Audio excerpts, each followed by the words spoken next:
Phones had cords. TVs had dials. And if you missed your favorite show, tough luck, you missed it. For baby boomers, those everyday things weren't just routine, they were the foundation of a very different world. Today, most of it's gone. But the memories, still vivid. Let's take a journey through 30 nostalgic things only baby boomers will remember. Drive-in movies. Pulling into a drive-in felt like entering another world. You'd park, hang a metal speaker on your window, and settle in for a night under the stars. Whether it was a date night or a family outing, it was more than a movie, it was a memory. Blankets in the back seat, kids sneaking snacks, and that warm summer air buzzing with excitement. No screens in your hand, just headlights dimming and a sky full of stories. TV antennas. Before cable and remotes, watching TV took patience and positioning.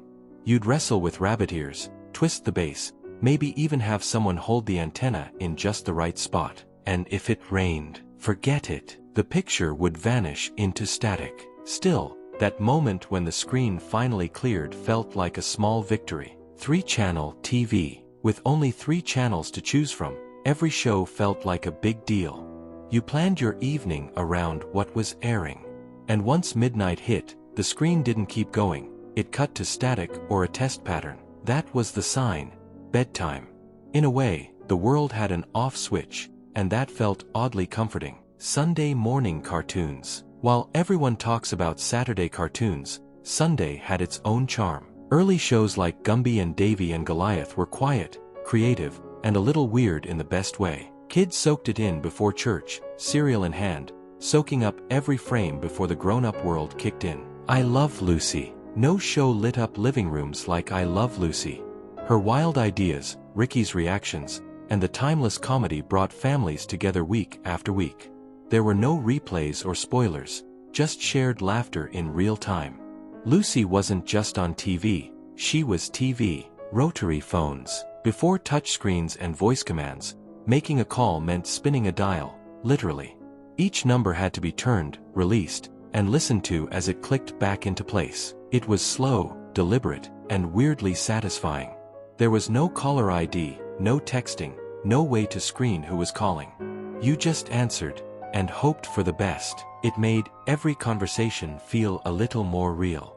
Phone books. These weren't just thick, some were massive. A full white and yellow pages set could practically double as a doorstop. Looking someone up meant scanning thousands of tiny printed names, hoping they didn't have the most common last name in town. And yet, finding the number you needed felt like striking gold. It was Google in paperback form, without the pop-ups. Telephone operators. In the early days, you didn't always dial directly. You'd speak to a real, live operator who manually connected your call by plugging cords into a switchboard. Need a number? She had it. Want to make a long-distance call? She could route it. It was human-powered connectivity, a far cry from the faceless automation of today. Postcards. Today, it's a text or a selfie from the airport. But back then, it was a postcard. Short, handwritten, and full of charm. It was a little slice of someone's trip sent through the mail. Boomers remember checking the mailbox with real anticipation, waiting for that colorful rectangle from a cousin, friend, or pen pal in some far-off place. Typewriters. Every keystroke was permanent. No delete button, no spell check. Just you, the page, and the loud clack-clack of metal striking paper. Writing a report or a letter took real focus. You had to plan your sentences, type carefully, and pray you didn't hit the wrong key near the end of a paragraph. Mistakes meant correction tape or starting over. It was slower, but it also made the words feel like they mattered more. Print encyclopedias. Before the internet could answer anything in seconds, there were rows of heavy encyclopedia volumes. Every household that could afford them proudly displayed their full set, often purchased from a door-to-door salesman. If you had a project due, you didn't Google it. You spent hours flipping through those pages, cross-referencing facts, and hoping the answer wasn't in the one missing volume. Fax machines. It screeched, it beeped, and half the time it jammed, but the fax machine was once cutting edge. It let you send a document across town or across the country in minutes, which was revolutionary at the time. Businesses relied on them, and even some households had one for sending forms or letters. Sure, the pages came out curled and sometimes half missing, but it beat waiting a week by mail. Traveler's checks. Long before credit cards and travel apps, people relied on traveler's checks for vacations. You'd sign them at the bank, carry them like cash, and sign again when spending them. They were safer than cash and could be replaced if lost. For boomers, that little folder of checks was as important as your suitcase. It meant you were officially on the road. Banana seat bikes. These bikes weren't just a way to get around, they were a childhood status symbol. With their long, colorful seats and high-rise handlebars, they looked like mini choppers built for adventure. Kids didn't need a destination, just a sunny afternoon, a few neighborhood friends, and a pack of trading cards clipped to the spokes to make that perfect fluttering sound. It wasn't just about riding, it was about freedom, imagination, and feeling like the king of your block. Green stamps. Every trip to the store came with a little bonus. Sheets of green stamps. Boomers remember the joy of licking and sticking them into redemption books, one tiny square at a time. Filling a book felt like an achievement. And once you had enough, you flipped through the rewards catalog, circling the toaster, the radio, or maybe that new lamp for mom. It was a reward system that made spending feel exciting and saving feel like a game. Skate keys. Roller skating used to require a little metal key you wore around your neck. The skates strapped onto your shoes and had to be tightened just right, or you were wobbling all over the place. The skate key was essential, not just to adjust your wheels, but to feel prepared for adventure. If you had your skate key, you were ready for anything. Curbs, hills, even the smooth floors of a roller rink under disco lights. Film cameras. Taking a photo meant thinking before clicking. You had a limited number of shots per roll, and once it was full, you dropped it off and waited, sometimes days, for it to be developed. The excitement of picking up an envelope of fresh prints was unmatched. You'd flip through them on the spot, laughing at the blurry ones and proudly framing the perfect shot. Photography wasn't instant, it was intentional. Jukeboxes. Every diner had one, glowing with neon and packed with possibilities. You'd flip through the song list, pick your favorite, and with the clink of a coin, music would fill the air. It wasn't background noise, it was the heartbeat of the room. Whether it was Elvis crooning in a corner booth or the Supremes lighting up the dance floor, jukeboxes made every meal feel like a moment. You didn't skip songs, you waited for them, and that anticipation made it better. Vinyl records. There was a ceremony to it. Sliding the record from its sleeve, placing it on the turntable, gently lowering the needle, and hearing that first warm crackle. Vinyl wasn't just a music format, it was an experience. Album art was huge and detailed, liner notes were read cover to cover, and listening was an activity, not a background hum. Every scratch and pop became part of the music, a living texture that digital sound could never quite replicate. Cassette tapes. Small, clunky, and full of personality, cassettes were the first real way to make music your own. Recording off the radio, dubbing from a friend's tape, or crafting the perfect mixtape for someone you liked, it took time and effort. And if the tape got stuck, you learned to fix it with a pencil and a little patience. They were fragile but meaningful, each one a soundtrack to someone's teenage years. The Walkman. Then came the revolution.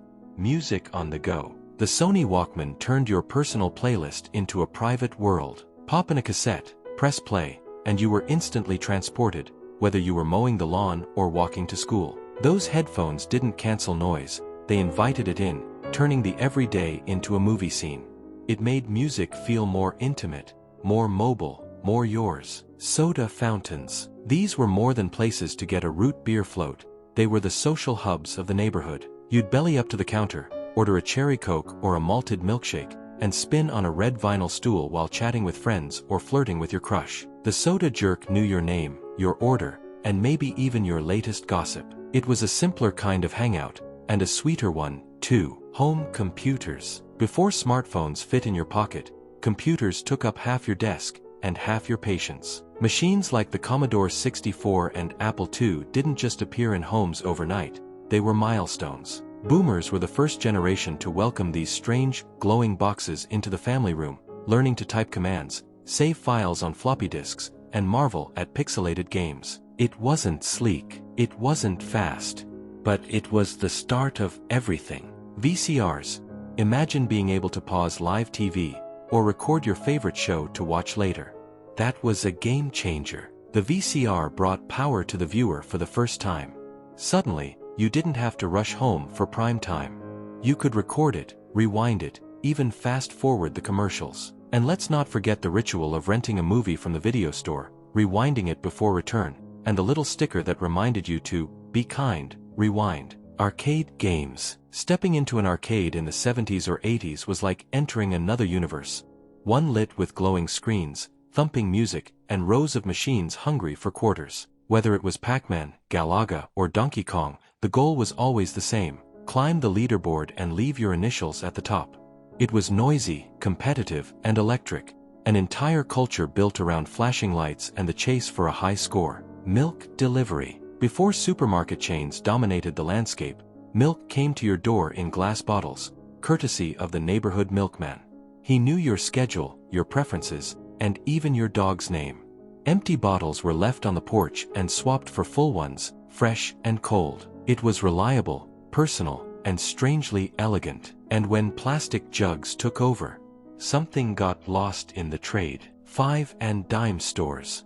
Woolworths, Ben Franklin, Kresge. These weren't just places to shop. They were destinations. You could walk in with $1 and walk out with a toy, a snack, and change to spare.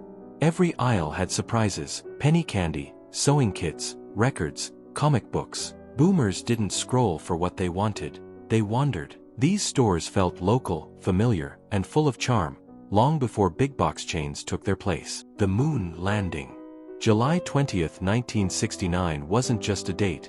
It was a global event. Families gathered around their TVs, breath held, as Neil Armstrong took that first step onto the lunar surface. The grainy black and white image, the crackle of the audio, the silence in the room, it all felt larger than life. For boomers, this wasn't just history. It was personal. It proved that nothing was impossible, and it left an entire generation looking up at the sky a little differently. Ham radios. Before the internet connected the world, amateur radio operators did it with wires, codes, and pure curiosity. Boomers remember tuning in late at night, scanning the airwaves for voices from across the country, or even across the ocean. There was a thrill in hearing someone respond. No usernames, no filters, just static, signal, and surprise. It felt like you had access to a secret world only a few people knew how to reach. Jello Dishes. The 1950s weren't just known for rock and roll. They had some strange tastes, too.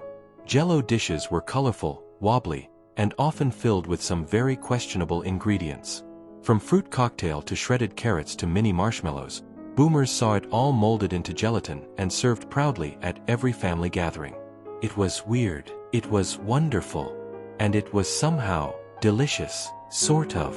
Beatlemania. The moment the Beatles hit American TV on The Ed Sullivan Show, everything changed.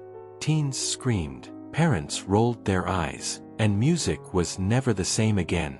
For boomers, Beatlemania wasn't a trend, it was a tidal wave. The haircuts, the records, the posters taped to bedroom walls, it was a movement. Whether you were Team Paul or Team John, you felt like you were part of something massive.